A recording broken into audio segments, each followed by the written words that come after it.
നബി തങ്ങൾ ഇരിക്കുമ്പോൾ തല ഉയരത്തിൽ കാണപ്പെടൽ പതിവുണ്ട്. ഏത് സദസ്സിൽ നബി തങ്ങൾ ഇരുന്നാലും നബിനെ വേറിട്ട് കാണും സല്ലല്ലാഹു അലൈഹി വസല്ലം. എന്നാൽ അധികം നീളമുള്ള ആളൊന്നുമല്ല, അധികം നീളമുള്ളവരോ കുറിയവരോ അല്ല നബി തങ്ങൾ. ഒത്ത ശരീര പ്രകൃതമുള്ള ആളാണ്. അതാണ് ശമായിലുകൾ പഠിക്കുക എന്ന് പറഞ്ഞാല്. മുസ്തഫായ നബി സല്ലല്ലാഹു അലൈഹി വസല്ലം തങ്ങൾക്ക് കറുകറുത്ത മുടിയാണ്. ആ മുടികളെ എണ്ണാൻ കഴിയുമായി മുടികളുടെ ഇടയിലുള്ള 1-2 വെള്ളമുടി എണ്ണാൻ കഴിയും. പരമാവധി 20 മുടികളിൽ താഴെയാണ് നബി തങ്ങളുടെ തലയിൽ വെളുത്ത മുടി ഉണ്ടായിരുന്നത്. ചുണ്ടിന്റെ ചുവപ്പ് കാണുന്ന തരത്തില് സ്ഥിരമായി വീശ വെട്ടുന്ന പതിവ് നബി സല്ലല്ലാഹു അലൈഹി വസല്ലമ തങ്ങൾക്കുണ്ടായിരുന്നു. ചുണ്ടിന്റെ ചുവപ്പ് എപ്പോഴും കാണും. തിങ്ങിയ താടിയാണ് മുത്തുനബിക്കുള്ളതെങ്കിലും താടിയുടെ രോമങ്ങളുടെ ഉള്ളിലൂടെ തിളക്കം കൊണ്ട് തൊലി കാണാറുണ്ടായിരുന്നു. അങ്ങനെയാണ് ഹബീബുനാ റസൂലുള്ളാഹി അല്പം നീളമുള്ളതും അഗ്രഭാഗം വളഞ്ഞതുമായ ആകർഷണീയമായ മൂക്കാണ് അഷ്റഫുൽ വറ ഹബീബുനാ റസൂലുള്ളാഹി സ്വല്ലല്ലാഹു അലൈഹി വആലിഹി വസഹ്ബിഹി വസല്ലം തങ്ങൾക്കുണ്ടായിരുന്നത്. അങ്ങനെ ഓരോ കാര്യങ്ങളും മലയാളത്തിലെ റാ എന്ന അക്ഷരം എഴുതിയതുപോലെ വളഞ്ഞ പുരികമാണ് മുത്തുനബിക്കുണ്ടായിരുന്നത് സല്ലല്ലാഹു അലൈഹി വസല്ലം. ഇങ്ങനെ ഓരോ കാര്യങ്ങളും. ഇതിനാണ് ശമായിലുകൾ എന്ന് പറയുന്നത്. ഒരു സദസ്സിൽ നബി സല്ലല്ലാഹു അലൈഹി വസല്ലം വന്നാൽ എല്ലാവരും ശ്രദ്ധിക്കുന്ന സ്ഥലത്ത് ഇരിക്കലാണ് പതിവുണ്ടായിരുന്നത്. ഏതെങ്കിലും ഒരു സദസ്സിൽ നബി തങ്ങൾ സല്ലല്ലാഹു അലൈഹി വസല്ലം സംസാരിക്കുകയാണെങ്കിൽ ആ സദസ്സിലുള്ള എല്ലാവർക്കും ആ സംസാരം മനസ്സിലാകുമായിരുന്നു. ഏതെങ്കിലും ഒരാളെ കേൾപ്പിക്കാൻ വേണ്ടിയാണത് പറഞ്ഞതെങ്കിൽ അയാൾ അത് കേട്ടിട്ടുണ്ടായിരിക്കുമെന്നതും ഏതെങ്കിലും ഒരാളത് കേൾക്കരുതെന്ന് നബി തങ്ങൾ വിചാരിച്ചിട്ടുണ്ടെങ്കിൽ അയാൾ അത് കേട്ടിട്ടുണ്ടായിരിക്കില്ല എന്നതും മുത്തുനബിയുടെ സംസാരത്തിന്റെ പ്രത്യേകതയാണ് സല്ലല്ലാഹു അലൈഹി വസല്ലം. ഇതാണ് ശമായിലുകൾ. പുണ്യനബി സല്ലല്ലാഹു അലൈഹി വസല്ലം തങ്ങൾക്ക് വെള്ളയല്ലാത്ത വസ്ത്രമുണ്ടായിരുന്നു എങ്കിലും സ്ഥിരമായ വെള്ള വസ്ത്രം ധരിക്കലായിരുന്നു പതിവ്. മുടികൾ നന്നായി എണ്ണ തേച്ച് വാർന്നിട്ട് അതിനു മുമ്പുകളിൽ തൊപ്പി വെച്ച് തലപ്പാവ് ധരിക്കുന്ന രീതിയാണ് നബി തങ്ങൾക്കുണ്ടായിരുന്നത്.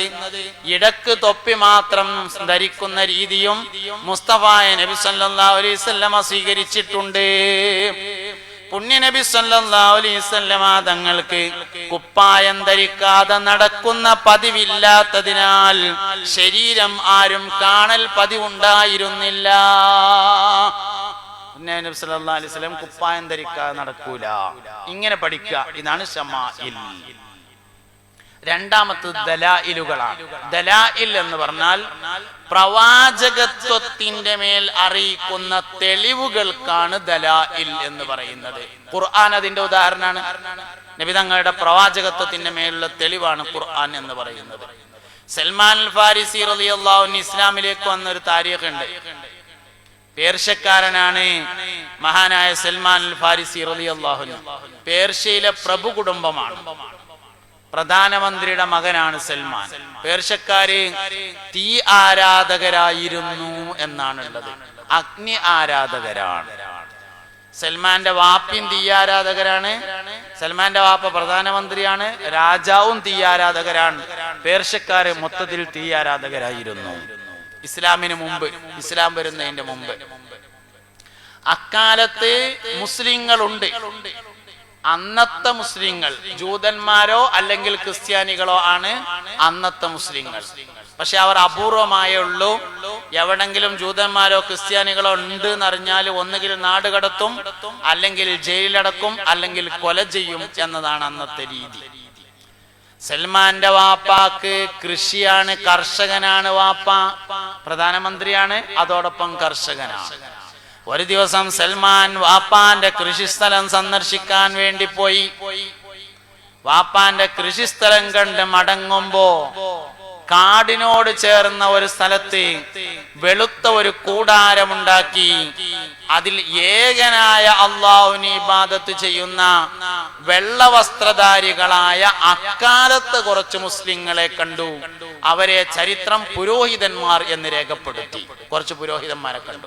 അപ്പോ ദലായിലുകൾ, സൽമാൻ അൽ ഫാരിസിനെ പറ്റിയിട്ടാണ് പറഞ്ഞുകൊണ്ടിരിക്കുന്നത്. സൽമാൻ അൽ ഫാരിസി റളിയല്ലാഹു അൻഹു അങ്ങനെ കുറച്ച് ഈ കാടിന്റെ സൈഡില് ഒരു വെളുത്ത കൂടാരം ഉണ്ടാക്കിയിട്ട് അതിൽ ഏകനായ അള്ളാഹുവിനെ ഇബാദത്ത് ചെയ്യുന്ന കുറച്ച് ആൾക്കാരെ കണ്ടപ്പോ അവരൊപ്പം ഇരുന്നു. കുറെ സമയം ഇരുന്ന് നേരം പോയതറിഞ്ഞില്ല. നേരെ ഇരുട്ടായി. സൽമാനെ കാണാനില്ലാത്തതിനാൽ അന്വേഷണം ആരംഭിച്ചു. പട്ടാളക്കാർ തെരഞ്ഞ് അവസാനം പുരോഹിതന്മാരെ അടുത്തെത്തി. പുരോഹിതന്മാരെ കണ്ടു. സൽമാനെയും കൊണ്ടുവന്നു. പുരോഹിതന്മാരെയും കൊട്ടാരത്തിൽ ഹാജരാക്കി. സൽമാനെ ജയിലിലടച്ചു. പുരോഹിതന്മാരെ നാട് കടത്താൻ തീരുമാനിച്ചു. എല്ലാരും അങ്ങോട്ടാ നോക്കണം, ഇങ്ങോട്ടല്ല. ഇങ്ങോട്ട് നോക്കി, ഇങ്ങോട്ട് നോക്കി മനുഷ്യന്മാരെ. ഞാനല്ല വേദം ഇറങ്ങി. തങ്ങൾ വരുമ്പോ സ്റ്റേജിൽ കൊണ്ട് വരും. അതിന് നിങ്ങൾ അങ്ങോട്ട് ഇങ്ങനെ നോക്കിയിട്ടൊന്നും വേണ്ട. ഇങ്ങോട്ട് നോക്കി. സൽമാനെ നാട് കടത്താനും സൽമാനെ ജയിലിലടക്കാനും പുരോഹിതന്മാരെ നാട് കടത്താനും തീരുമാനിച്ചു. ഈ വിവരം അറിഞ്ഞ സൽമാന് അതിലെ വലിയ പുരോഹിതന്റെ അടുത്ത് എന്നിട്ട് സ്വകാര്യത്തിൽ ചോദിച്ചു, ഞാൻ എങ്ങനെങ്കിലും ഈ ജയിലിൽ നിന്ന് രക്ഷപ്പെട്ടാലേ നിങ്ങളെ അടുത്തേക്ക് വരണമെങ്കിൽ നിങ്ങൾ എവിടെ ഉണ്ടാകുക എന്ന് ചോദിച്ചു. അപ്പോൾ പറഞ്ഞു, ഞങ്ങൾ ഇവിടുന്ന് പോകേണ്ടി വന്നാല് മൗസിൽ എന്ന പേരായ ഒരു നാട്ടിലേക്കാണ് പോവുക, അവിടെ ഉണ്ടാവും എന്ന് പറഞ്ഞു.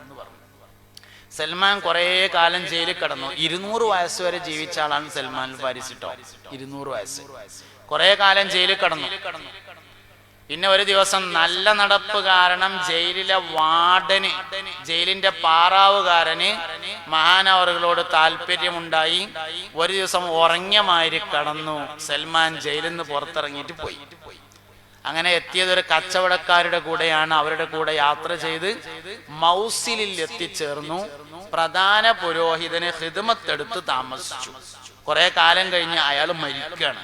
ഈ പ്രധാന പുരോഹിതൻ മരിക്കുമ്പോ സൽമാൻ തന്നെയാണ് നോക്കണത്. സൽമാൻ അയാളോട് ചോദിച്ചു, നിങ്ങൾ മരിച്ചാ ഞാൻ എവിടുക്ക പോവുക എന്ന് ചോദിച്ചു. വേറൊരു പുരോഹിതന്റെ പേര് പറഞ്ഞു കൊടുത്തു. അയാളെ അടുത്തേക്ക് പൊയ്ക്കളോണ്ട് പറഞ്ഞു. അങ്ങനെ അയാൾ മരിച്ചു. സൽമാൻ അയാളെ കുളിപ്പിച്ചു, അയാളെ മറവ് ചെയ്തു. പറഞ്ഞു കൊടുത്ത രണ്ടാമത്തെ പുരോഹിതന്റെ അടുത്തേക്ക് പോയി. അയാളും ഇതുപോലെ രോഗിയായി മരിക്കുകയാണ്. ഞാൻ എവിടുക്കാ പോവുക എന്ന് ചോദിച്ചു. മൂന്നാമത്തെ ഒരാളെ പറഞ്ഞു കൊടുത്തു. മൂന്നാമത്തെ ആളടുത്തേക്ക് പോയി. അയാൾക്ക് ഖിദ്മത്ത് കൊടുത്തു. അയാൾ മരിക്കുകയാണ്. അയാളോടും ചോദിച്ചു, ഞാൻ എവിടുക്കാ പോവുക. അപ്പൊ മൂന്നാമത്തെ ആള് പറഞ്ഞു, ഇനി എവിടേക്കും പോണ്ട. അവസാന പ്രവാചകൻ അറേബ്യയിൽ വരാൻ സമയമായിട്ടുണ്ട്. അദ്ദേഹം വന്നാൽ അദ്ദേഹത്തെ കൊണ്ട് വിശ്വസിച്ചാൽ മതി എന്ന് പറഞ്ഞപ്പോ സൽമാനുൽ ഫാരിസി ചോദിച്ചു, ഒരാൾ നബിയാണെന്ന് പറഞ്ഞുകൊണ്ട് രംഗത്ത് വന്നാൽ അയാൾ നബിയാണെന്ന് ഞാൻ എങ്ങനെയാണ് മനസ്സിലാക്കുക എന്ന് ചോദിച്ചപ്പോ 3 അടയാളങ്ങൾ പറഞ്ഞു. അതാണ് ദലായില്. അതിനാണ് പറയണത് കേട്ടോ. ഒന്ന് അമ്പിയാക്കൾ സ്വതക്ക ഭക്ഷിക്കുകയില്ല. അതിനാൽ അവസാന പ്രവാചകൻ സ്വതക്ക ഭക്ഷിക്കുകയില്ല എന്ന് പറഞ്ഞു.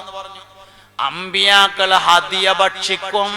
അതിനാൽ അവസാന പ്രവാചകൻ ഹദിയ ഭക്ഷിക്കും. രണ്ടാമത്തെ തെളിവ്.